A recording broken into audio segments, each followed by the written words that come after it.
WhatsApp guys, जो हमारे vice president थे जगदीप धनखड़, उन्होंने रिजाइन कर दिया है। तो मतलब अब वो एक्स वाइस प्रेसिडेंट हो गए हमारे।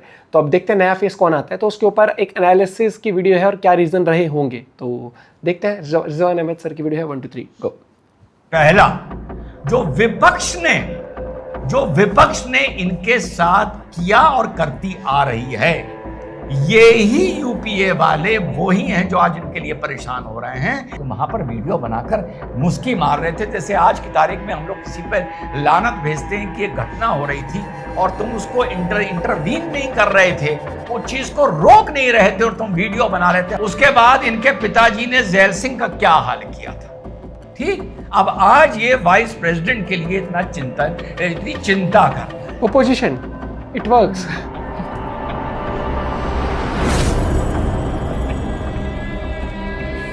हेलो, नमस्कार, सत श्री अकाल, अस्सलाम वालेकुम। कैसे हैं जनाब साहब?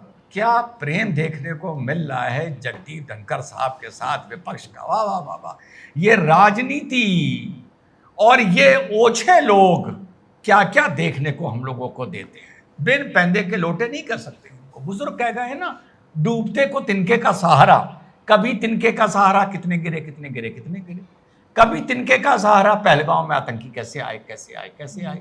कभी डूबते को तिनके का सहारा कि रिजाइन क्यों किया क्यों किया क्यों किया। कभी ये सहारा इंटेलिजेंस फेलियर। कभी ये सहारा कि साहब देखिए डोनाल्ड ट्रंप ने ये बोला ये एक्चुअली इशू नहीं है।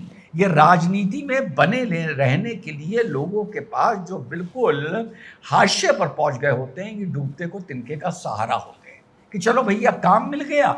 अब जी बड़ा प्रैक्टिकल आप लोगों को अप्रोच बता रहा हूं, दोनों तरफ से बताऊंगा।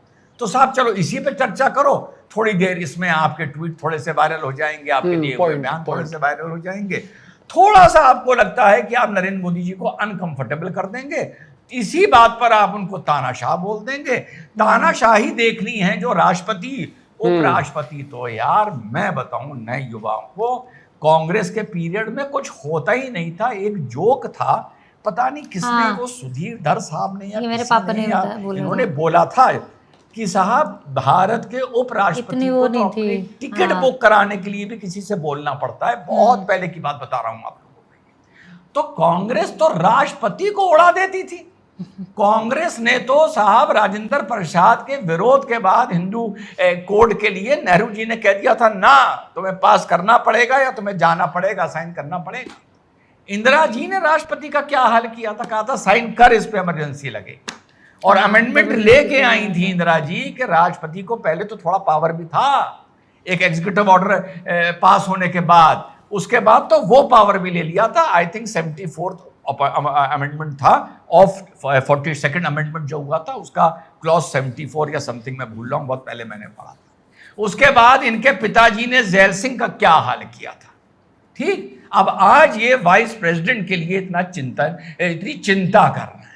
अच्छा, इस वाइस प्रेसिडेंट का तुमने क्या हाल किया था जो आज इलू इलू खेल रहे हो।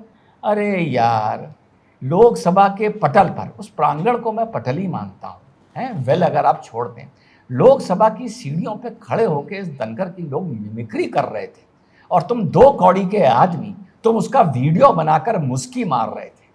तो वहां पर वीडियो बनाकर मुस्की मार रहे थे, जैसे आज की तारीख में हम लोग किसी पर लानत भेजते हैं कि एक घटना हो रही थी और तुम उसको इंटरवीन नहीं कर रहे थे, वो चीज को रोक नहीं रहे थे और तुम वीडियो बना रहे थे। हम लोग अक्सर ये कहते हैं ना कि ये चीज हो रहा था और देखो लोग खड़े होकर वीडियो बनाते रहे।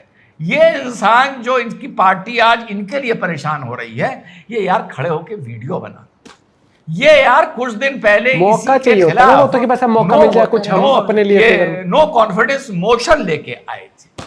तो ये तो मैं बता रहा हूं कैसे डूबते को तिनके का सहारा चाहिए होता है।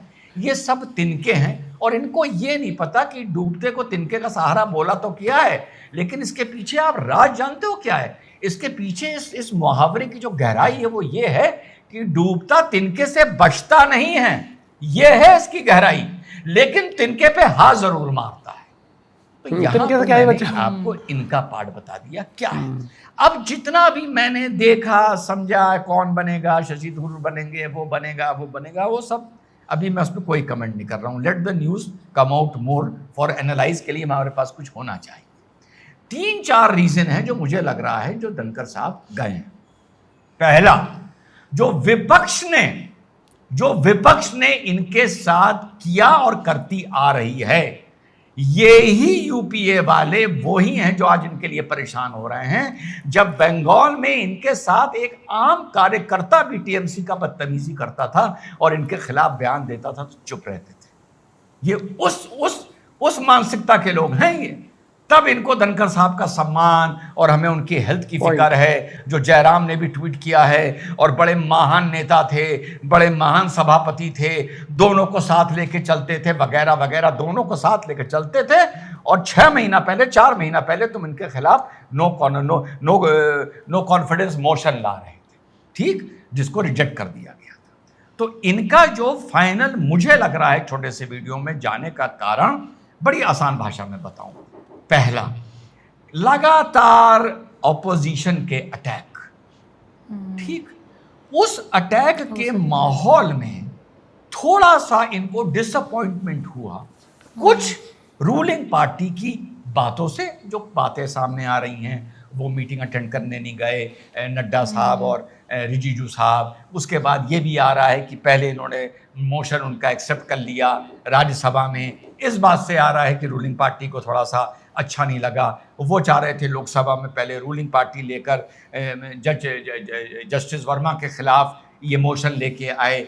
ये एक रीज़न हो सकता है। और बंद लफाफे में साथियों एक बात बोलूं, इंसान पावरफुल होता है, लेकिन कभी कभी ये होता है कि उसको पावरफुल करने के पीछे किसी और का पावर होता है। बंद लिफाफा चल रहा है, किसी को पावरफुल करने के पीछे, महत्वपूर्ण बनाने के पीछे किसी और का पावर चल रहा होता है।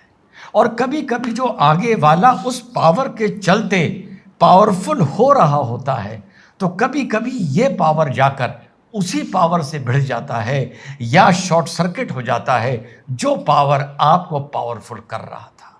और जब शॉर्ट सर्किट होता है तो फिर तार आप ही का जलता है, उसका नहीं जलता जो आपको पावर दे रहा होता है। तो साथियों ये 2 कारण हो गए। तीसरा सबसे इंपॉर्टेंट, इनका बेसिक नेचर, तीसरा। और चौथा, आदमी कभी कभी जिंदगी के उस पड़ाव पर पहुंच जाता है। भाई एक बेटी है, समझिएगा क्या कहना चाह रहा हूं, उसकी शादी वादी हो गई है, वो पॉलिटिक्स से दूर है, ठीक, 75 ईयर्स की इनकी एज है। तो एक एज में आदमी आकर एक जिंदगी के ऐसे पड़ाव पे पहुंच जाता है तो वो ये सोचता है कि now it's not worth it. Underline ये हम आप भी अपनी जिंदगी में सोचते हैं। तो 4 रीजन हैं, विपक्ष के लगातार अटैक, दूसरा आपका रूलिंग पार्टी की भी इनसे कोई डिसअपॉइंटमेंट या कोई आर्गुमेंट, दूसरा, तीसरा सबसे इंपॉर्टेंट आदमी का नेचर, चौथा सबसे इंपॉर्टेंट आदमी की एज, और एज के साथ हम आदमी की मान लेते हैं हेल्थ, और पांचवा भी आप ऐड कर सकते हैं, एक बच्ची, तीसरी बार बता रहा हूं, उसकी शादी हो गई, सब ठीक है, लाइफ में बहुत कर लिया है, it is high time to hang the boots. Simple सा इन चारों का मुझे ये कॉम्बिनेशन साथियों नजर आ रहा है। There is no single reason. Point वंदे मातरम। जय हिंद, वंदे मातरम। ये चीज़ जो इन्होंने एनालाइज करने 4-5 चीज़ें, तो यही होता है कि कई बार क्या होता है जब हेल्थ इशू होता है ना, इंसान को वो सोचता है कि यार ये सारी चीज़ें ना प्रेशर भी, स्ट्रेस भी क्रिएट कर रही है मेरे लिए। क्योंकि जब आपकी एज फैक्टर आता है तो आपको क्या होता है, एज फैक्टर में आप आराम, उन्होंने अब क्या डिसाइड किया, एज फैक्टर तो है, उसको डिनाई नहीं कर सकते, हेल्थ इश्यूज थोड़े बहुत होंगे, उन्होंने डिनाई नहीं करते, लेकिन वो चाहते हैं कि अब उनके साथ तो जीना है, लेकिन अब उसके साथ स्ट्रेस भी आ जाएगा तो थोड़ा डिफिकल्ट हो जाता है। तो बहुत चीज़ आती है कि यार तू मैं हो रही है, पेज फंस रहे हैं, वहाँ पर बैठता हूँ, इतनी सारी चीची पीपी होती है वहाँ पर, इट्स बेटर कि मैं रिलैक्स रहूँ। अब मैं ये चीज़ भी हो सकता, मेरे को तो यही लग रहा है कि थोड़ा सा कि बंदा कोई भी होगा ना, कोई सोचेगा कि यार इतना कुछ हासिल कर लिया ज़िंदगी में, बहुत कुछ हो गया, अब क्या ही हासिल करना बचा है, प्लस अब मैं जा रहा हूँ तो ओवर स्ट्रेस। यार लोग तो अर्ली रिटायरमेंट की बात करते हैं, वो तो 75 ईयर्स ऑलमोस्ट की एज है ना उनकी, तो लोग तो यहाँ प्लान करते हैं 50 से पहले मैं रिटायरमेंट कैसे ले लूँ जॉब से, ये चीज़ बहुत चीज़ें होती हैं। तो भाई उन्होंने इतना कुछ हासिल किया है ज़िंदगी में, और फिर खुद भी आ जाता है। बाकी देखते हैं अब किसका नाम आता है आगे जाकर कि किसको डिसाइड किया जाता है कि उनको कमान दी जाएगी वाइस प्रेसिडेंट की, क्योंकि हर चीज़ आपके, कई बार पॉलिटिक्स में ना हर एक चीज़ आपके सामने नहीं आ पाती है। लेकिन एज वाला तो है, एज और हेल्थ वाला तो है, वो उसके साथ से फिर वो ये हो जाता है कि यार ओवर बर्डन हो जाता है फिर इंसान कई बार। ये मुझे लग रहा है। आप अपना पॉइंट ऑफ व्यू शेयर करिएगा। Bye bye, take care.